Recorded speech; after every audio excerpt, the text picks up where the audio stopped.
district championship coach, this time in Division 4.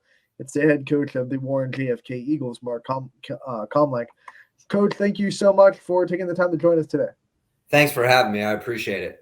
JFK right back here. And yeah, I mean, there's the bumpy road to the start of the season, but like you've been saying all year, Coach, hey, it'll smooth out by the time tournament comes, and these boys found their way. Talk to me real quickly on just how proud you are of this season and the growth you've seen from this team from game one to now. Well, I really excited to be where we are.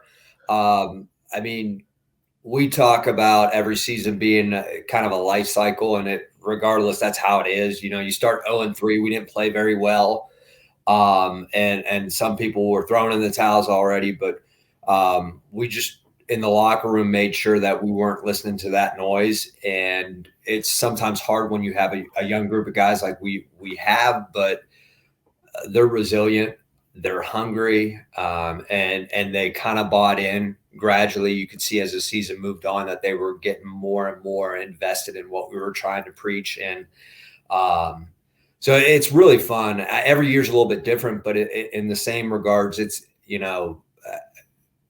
similar because we have those bumps in the road. 2 years ago, we were 2-11, one district.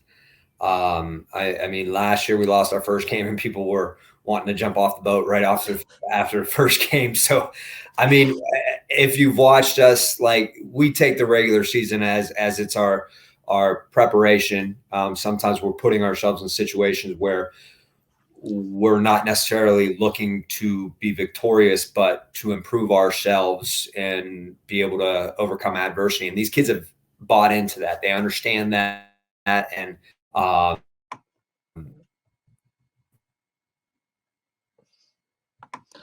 when you look at this team, regular season, they know it's been sponged in the last 5 games. This team thrives on confidence, Coach. And like you've said, there have been multiple seasons where there have been lumps in the season. There have been valleys in the season. What has been the main thing of keeping this team confident throughout those lulls in the season, throughout the losses, and keeping them confident to go out and obviously get to where they've gotten this year?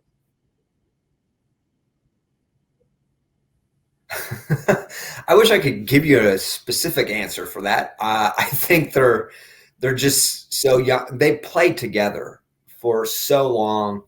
I think they knew there'd be an adjustment. Even those who played last year to this year, there was going to be an adjustment because their roles changed. And some of them were trying to figure out what their roles were going to be, but they were confident.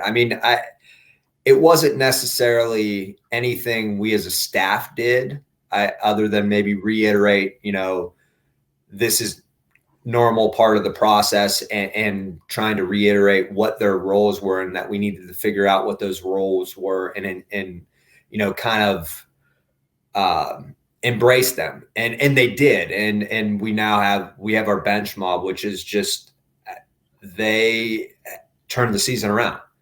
Nico Seminaro, Antoine, Pat Vallant, Nick Ryan, they all come off the bench and they could start on any team, and they don't care.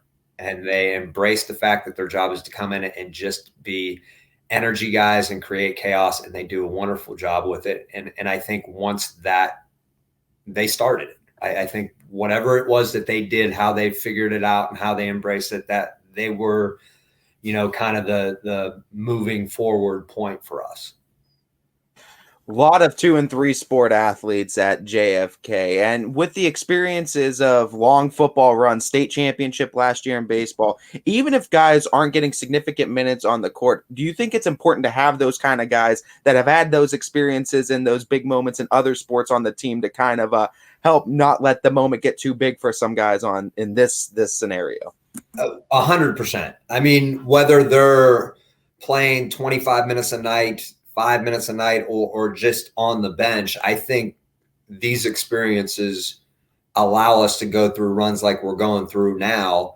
With football, basketball, baseball, these kids, whether they were starters or they were on the sidelines watching, I think you can see that they're a little bit more mature than kids who haven't gone through these experiences, even if they're not playing. I think just the preparation and practice, the way the tone of practice changes from regular season to postseason and all these sports, you can see that things are amped up a notch. And I think they learn to appreciate that and understand that.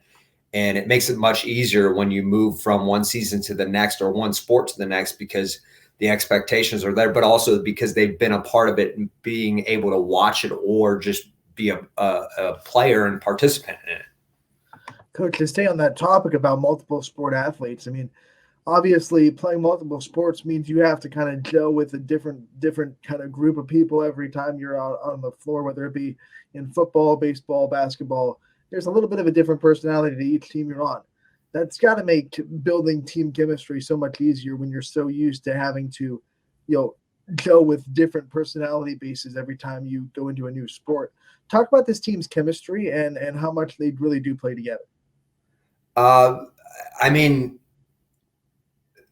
the chemistry of these guys is they are like best friends. We have a core of guys that have grown up together. They've been playing together probably since third, fourth grade. But then we have guys like Antoine Brown, Pat Vallant, Hayden Waite that throw into the mix, and you would assume that maybe there would be some lack of chemistry, but they've bought into the idea of, making each other better. And I really enjoy sitting in the coach's office and hearing them interact with each other in the locker room. And when we have study tables, listening to their conversations, like you can tell that they care for each other. And I think when you care for each other, I think that carries over onto the court. And there were times early in the season where we weren't making extra passes. And, it's easy to maybe say, well, that they're being selfish. But after watching film with the guys, they understood that it was not a selfish thing. It was everybody wasn't quite in the right spot, and we tinkered with that. So I think the fact that they've been together, and even thrown in pieces like Antoine, who hasn't played with these guys, made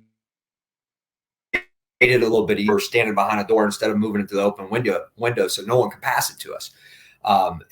And bringing that in and having just the fact that they care for one another so much, I think that the chemistry was undoubtedly going to come along. It was just a matter of when.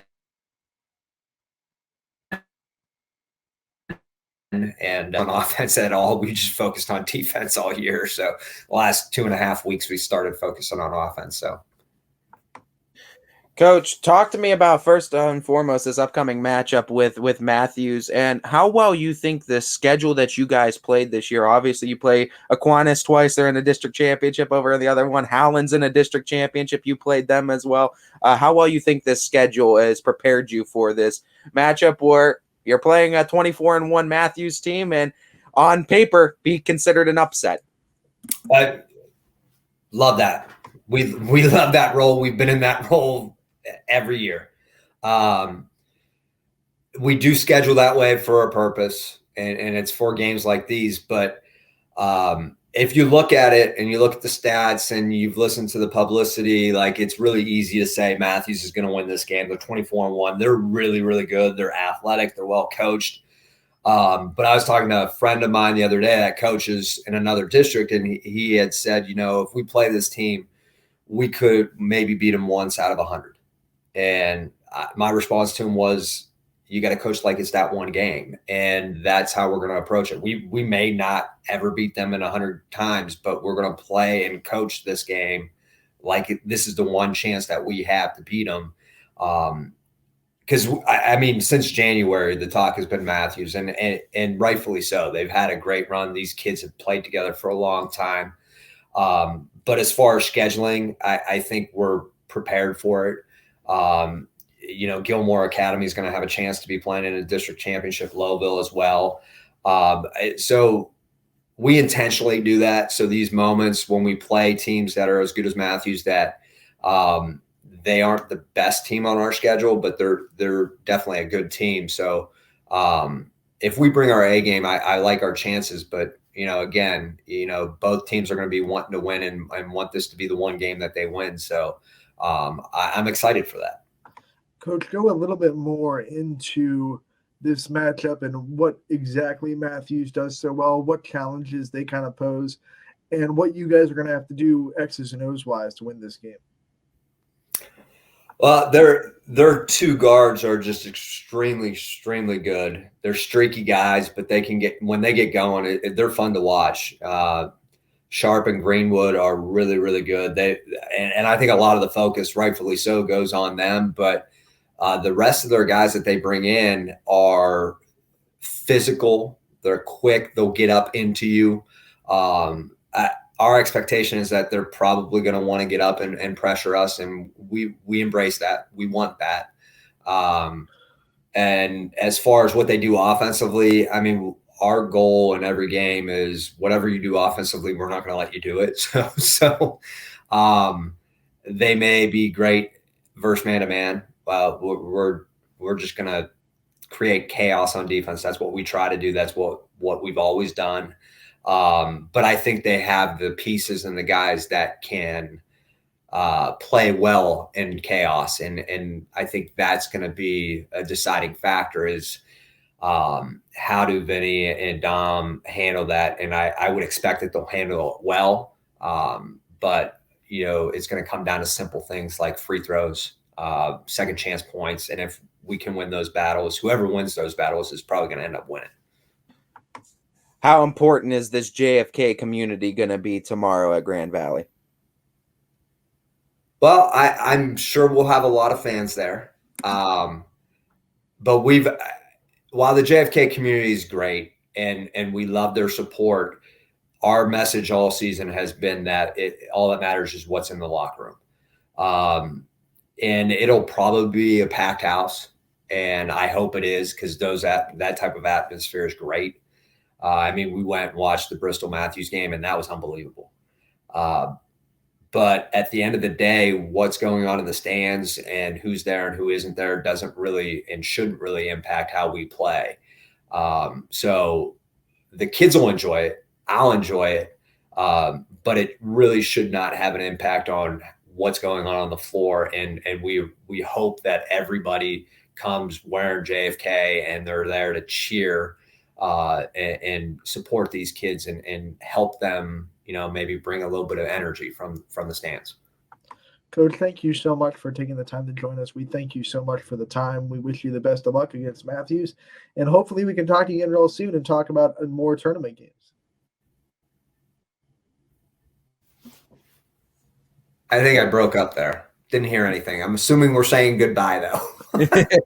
We're wishing you the best of luck, Coach, and we hope we're talking to you about a win over Mathews and some more tournament games after all. I would really look